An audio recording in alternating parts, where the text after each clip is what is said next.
Today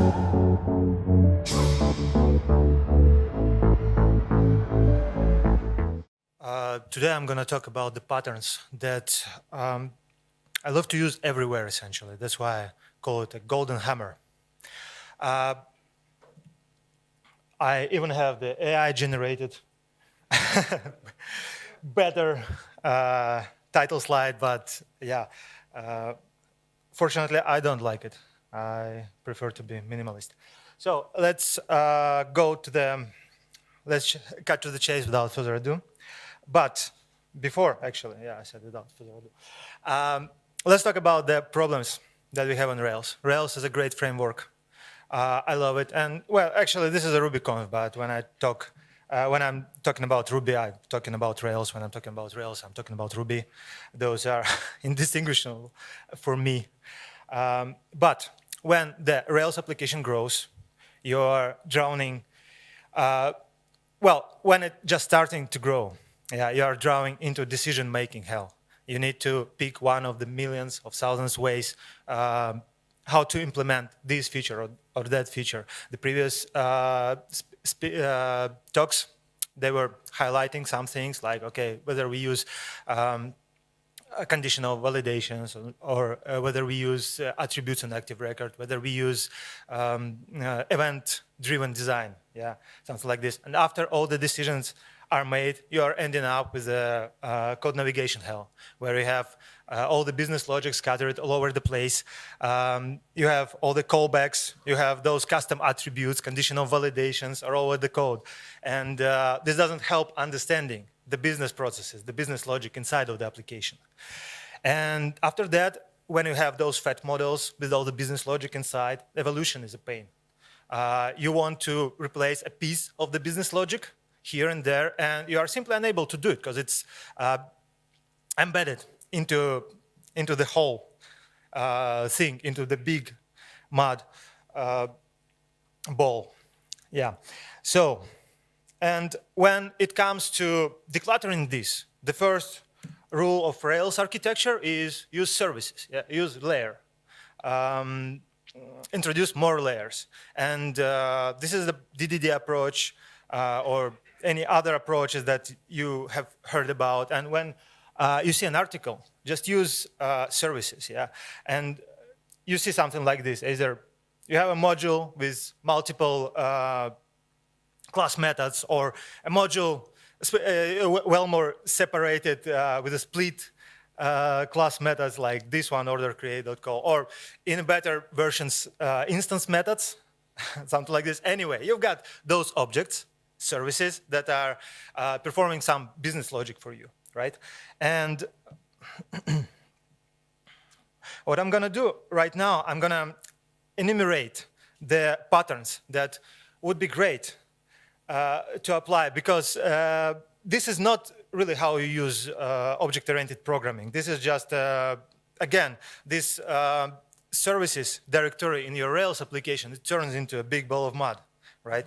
And famous Russian writer, Anton Pavlovich Chekhov, once said, if I hang a gun on a wall in the Act 1, it must go off by the end of the play.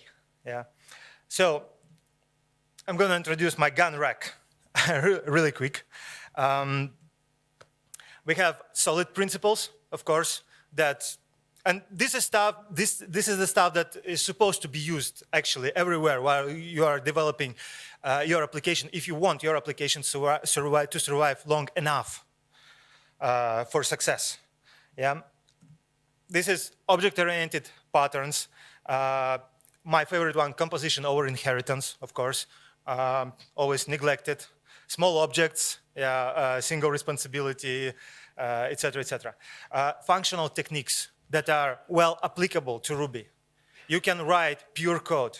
You can write railway-oriented code. You can compose objects. You can use objects as functions, as pure functions in Ruby. And this is actually a great approach, and this is what I'm going to demonstrate. DDD, of course. Any other layering approaches you heard about, probably, what was it, layered hexagonal architecture, yeah, anything, Yeah, so you have different layers. You have anti-corruption layer. You have repositories, for example, if you want to introduce it, if you want to separate your models completely from the logic of the domain. Those are oftentimes neglected, so press F to pay respects. My inspirations, obviously, Uncle Bob, solid, clean code approaches, Eric Evans with DDD. Peter Solnitsa, if you heard about him, introduced DryRB, which is a great library and the biggest one, I would say, after Rails in the community. Elixir, I was brain damaged a bit by Elixir and Ecta while using it. Ecta is a masterpiece of engineering. Elixir is a great and really consistent language. Railway-oriented programming approach. I don't know if you heard about it, but it's, at least I believe it's supposed to be pretty famous. So the golden hammer itself, in its glory. What I'm advocating for is to use two types of objects, essentially, in Ruby. First one is the structure, and the second one is the behavior. And what we play with is the structure and behavior separation, complete separation. For structure, it's very convenient to use drystruct from DryRB. This is typed structures, and these runtime types, they're enforcing the stability of your application. They're helping you to understand what's going on, what should go here, which type is supplied. You know, often you see like, okay, we have an attribute to assign, but we don't know what is it, string or number, whether it's going to blow up or not. We have no idea. And if you introduce types, then the application becomes stricter. It becomes more reliable. I'm not even talking about the coercions and validations. Yeah. Then the second type is behavior. And behavior is supposed to be in a single form of a small classes that have, first of all, dry initializer for dependency injection. And all the options, all the configurations for the instance are injected with dry initializer and initializing attributes. Those classes are completely stateless, meaning that what they have received in the initializer, they're using it all over the place, all over the time, but they don't introduce any other cached attributes whatsoever, so they can be reused all over the application runtime, lifetime, yeah, instance lifetime. And then there is call method, which is the main interface and the only interface for those classes. They accept, this call method accepts structures, DTO, you can call it data transfer object or whatever, yeah, validation objects. Someone calls them, those structures, commands. I don't know the reason, by the way. I have no idea why, because I consider commands, actually, those behavior classes are commands in my book. But anyway, you pass objects, you pass structs, type structures, and then you may receive or may not receive type structures as well. It's completely optional. The interfaces might vary, but yeah, if you, the more structure you use, the better, because it's, it becomes way more strict. So let me go to the concrete implementation demonstration, and this is the most, I would say, shaky part of the presentation, because I wanted to show the live code here, the live code review, but unfortunately, I'm not sure it's gonna work out well. But anyway, let's give it a try. So we have a little shop application, e-commerce application. Let's call it Shop Show, right? For simplicity. No one got the joke, right? Okay. A standard application should be able to calculate the order on the fly. So you got your cart, you got cart lines in this cart, you got order with order lines, yeah? And you are supposed to use the calculations for calculating the order and demonstrating it with read models, for example, yeah? Or something like this in your view layer. And then ideally, you would use the same calculations in order to calculate the end result and cache it in the cart models in the database. Then also a couple more pieces of functionality. Before it creates an order, it fetches shipment carriers from a remote service via HTTP. And then when the order is created, it notifies this shipment service about those orders and gets the tracking URL back, etc., etc. So here we go. Let's give it a try. So I have this little application, and we will review it commit by commit, but not all at once. But anyway, let's give it a try. So we have a standard, I have a standard file with models here. It's active record models. I have little monetize concern that allows us to use value objects from DDD, right? We have a schema here, standard schema, nothing to look at here. And we have a little types definitions, for example, money type from the money gem that was already mentioned here. And percentage type, for example, is also a good example. Of a coercial type, of a coercible type. Then, give me a second. Yeah, the structure of the application itself.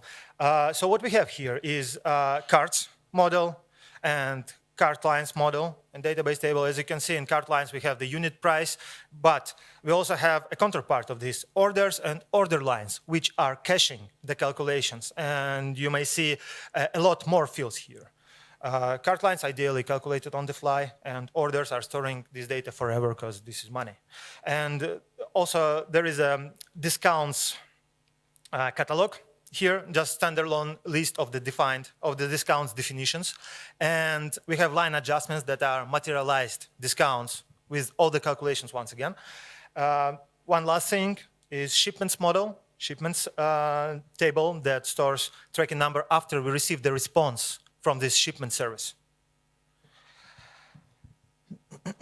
So I wanted to talk about three defining pieces of this application. The first one is a gateway boundary. Let's talk about the HTTP client that we have here.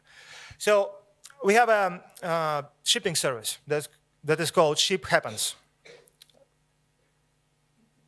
All right, the second joke. Yeah, so usually what you would do implementing this, you would create a class in Ruby with all the methods that are corresponding to actions of the API, of the HTTP API that you have. And then in the worst case scenario, you would call it as a singleton, for example, assigning an endpoint. Then, you would call a method and receive your data, obviously. Or you would be able to configure an instance of the client in the better way, right? Instead of a singleton, and then just call a method on top of it and configure every client if you want different endpoints, let's say, for example, like staging environment and et cetera, et cetera. But there is a better way of approaching this. So let me show you the code. Here, the difference is, once again, we are using the same approach that I just demonstrated, the golden hammer, and here we have the client class, which implements, which has initialization dependency injection. In this context, this is not dependencies, but more like configuration for this object. And we have a call method, little call method that accepts a data transfer object, a request object, that this call method is using to pass to Faraday and perform the request to the remote service. And then those request objects, this is one of few cases when I prefer to use inheritance, though I would actually use interfaces. We don't have interfaces in Ruby, unfortunately, but inheritance is also valuable here because we are setting default values. Yeah? A little request object that has method, that has headers, payload defined, and pass for the endpoint. And create shipment object that is a structure once again. The second part of the golden hammer. It defines the attributes, so you will never supply incorrect attributes. It can even define some coercion once again. So your attributes getting transformed in the form that is sent. And as you can see here, we are further transforming it in the base request. So we are camelizing, for example, attributes to send it properly. And then there is get carriers. It's a get endpoint, a different endpoint. We are sending address to it. That's pretty much it. So how do we use it? We have client initialized with an endpoint or with the default one, because initializer provided. We are storing this client, for example, in a constant, in a I don't know, class variable, in application container, if you are getting fancy. And then we are able to use this client to call the endpoints with the objects, and using a single with the request objects, which are structs, and using single call method, which is stateless single entry endpoint. After that, the second piece of it, what we can do, we can add a bit more to it. So we can change the client not to return just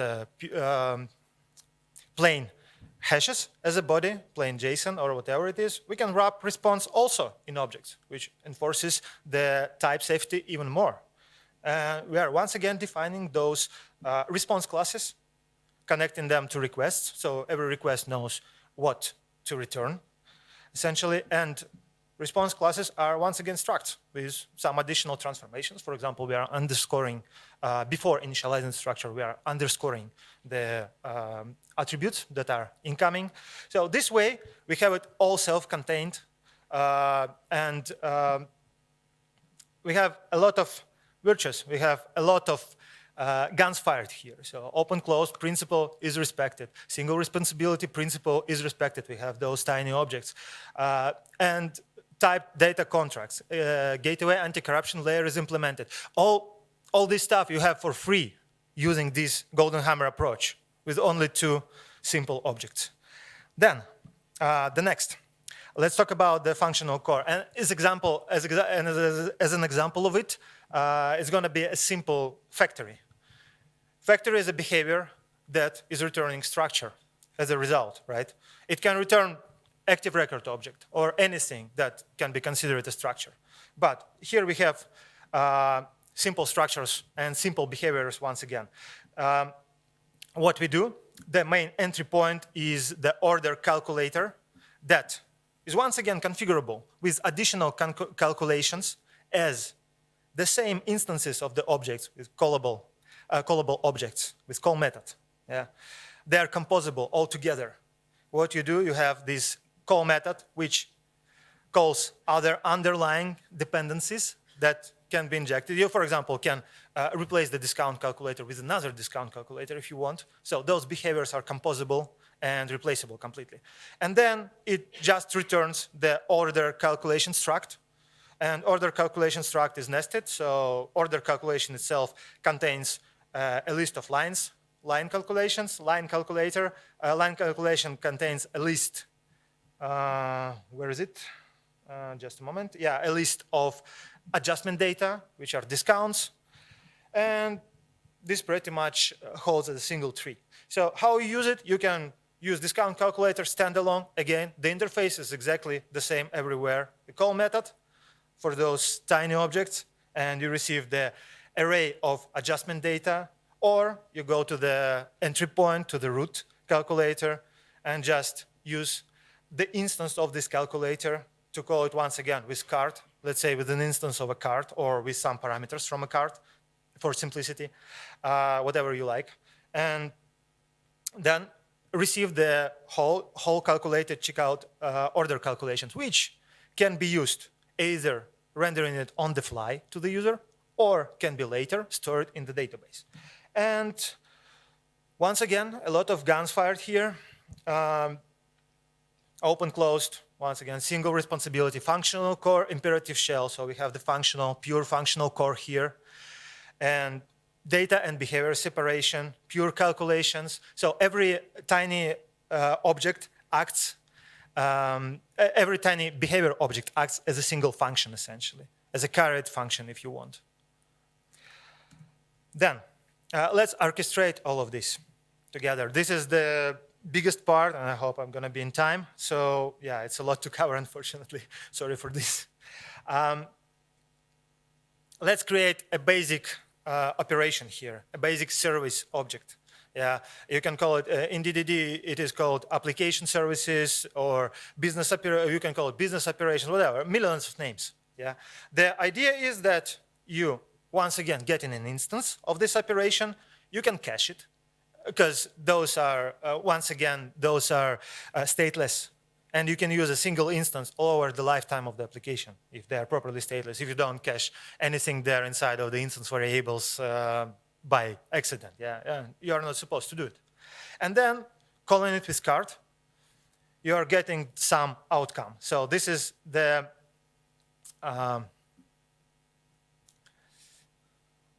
boundary. And the operation itself looks like this. So we have calculation injected once again, if you want to replace the calculation. And you can easily have two different operations by just replacing the calculation in the initializer. Have two different roads, and then use it in different places, in API v1, API v2, for example. And you don't need to modify your models at all. This is the power of the system. And what you do here, you're calling the calculator with all the necessary attributes, getting the calculation that we have discussed in the previous, on the previous stages. And then inside of the transaction, you are just creating those active record objects. That's it. No business logic in active record. The transaction is respected. The transaction is not in the controller. No fat controllers. No fat models. Everything is self-contained. You are free to use this operation in the console. You are free to use it in any controller, in any number of controllers if you want. Different implementations, different interfaces. Then, let's play a bit with it, extract persistence. Yeah, so we had this, inside of the transaction, we have these methods called, but we can, once again, extract it to a single persist object. It's a callable object, which contains all the storage logic to the active record. And the only thing we do here in the big operation, in the wrapping operation, we are calling the transaction and calling the persistence inside of it. That's it, nothing else. Then, so here, once again, we can replace the persistence layer, if you want, in this operation with dependency injection by persisting to Mongo, for example, if you want, or persist in two different databases if you want.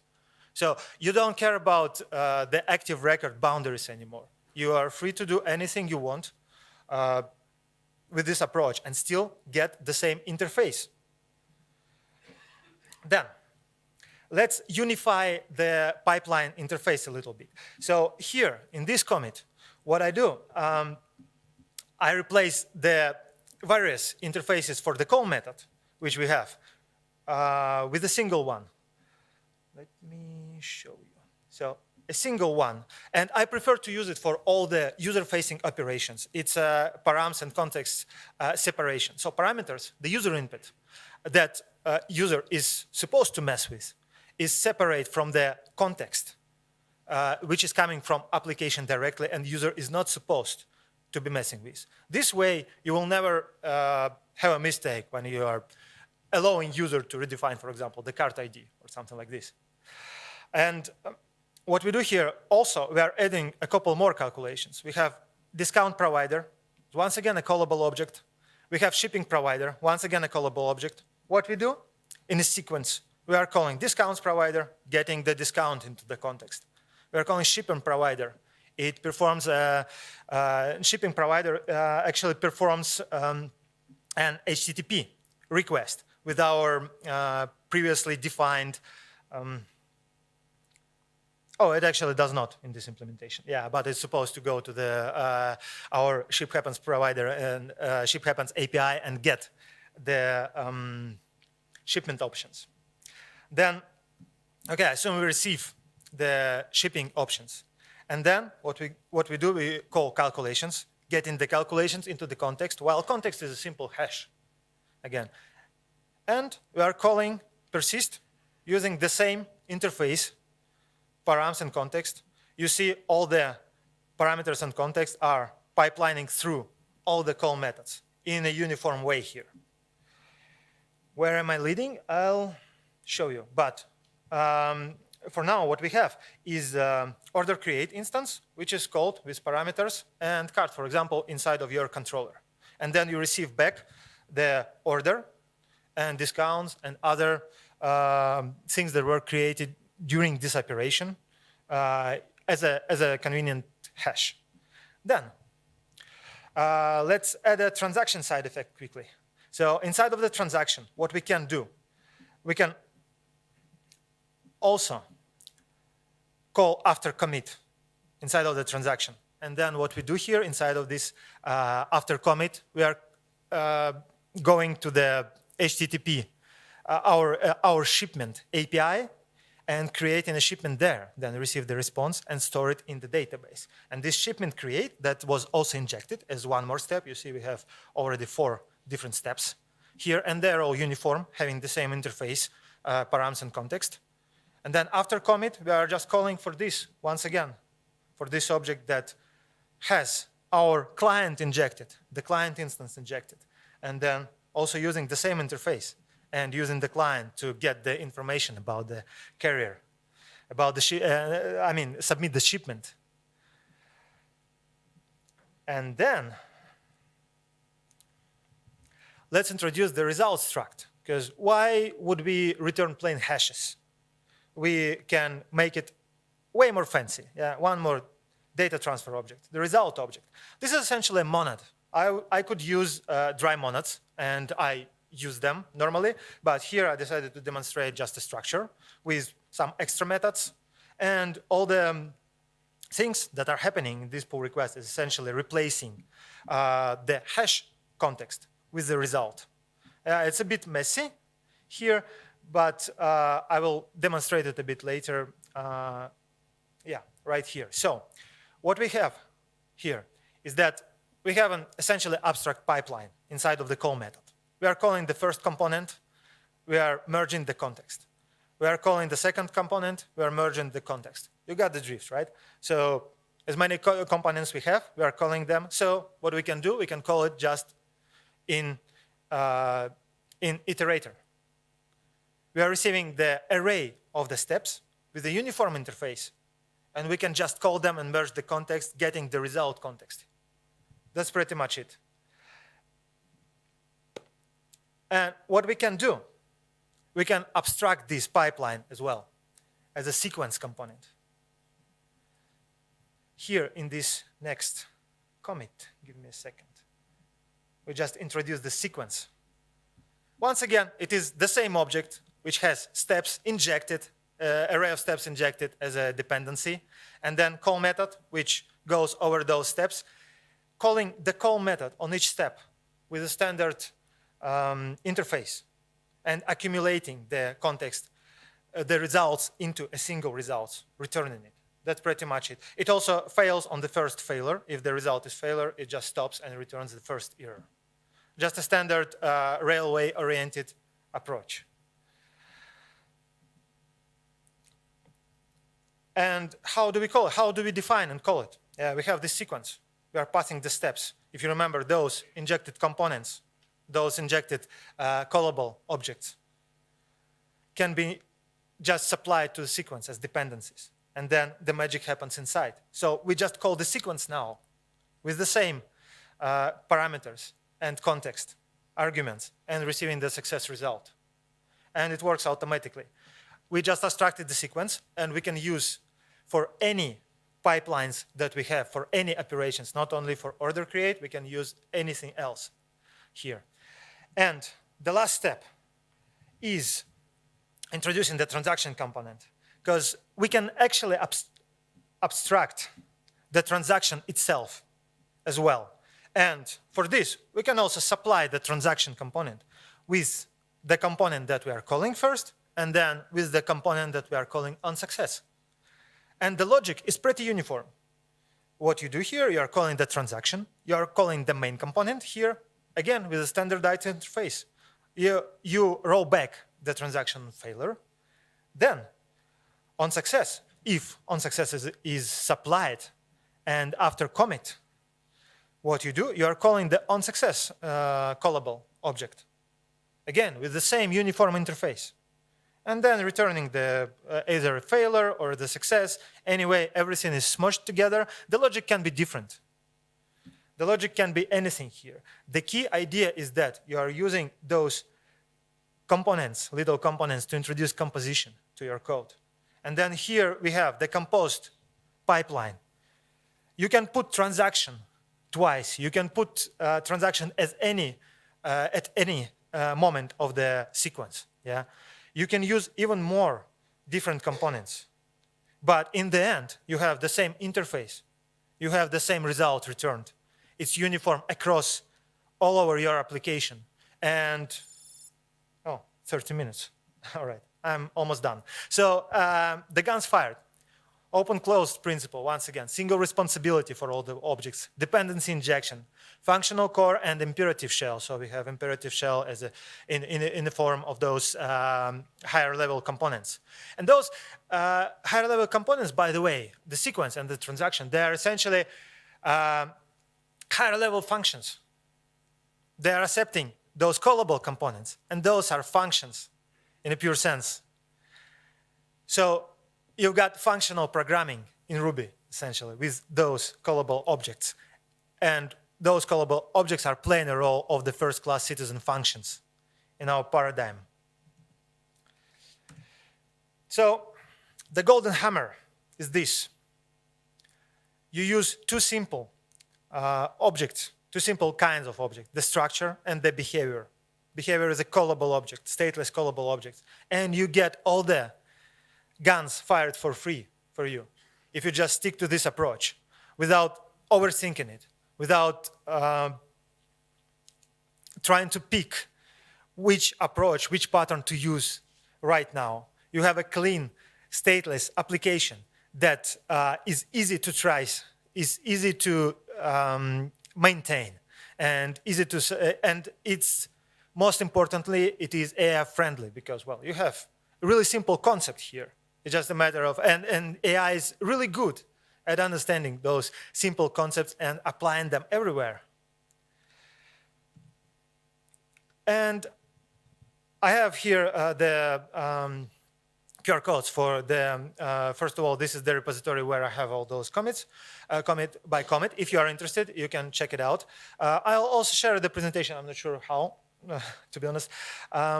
Yeah, and then I got this Omni service, which is a little gem that introduces a lot of those components, which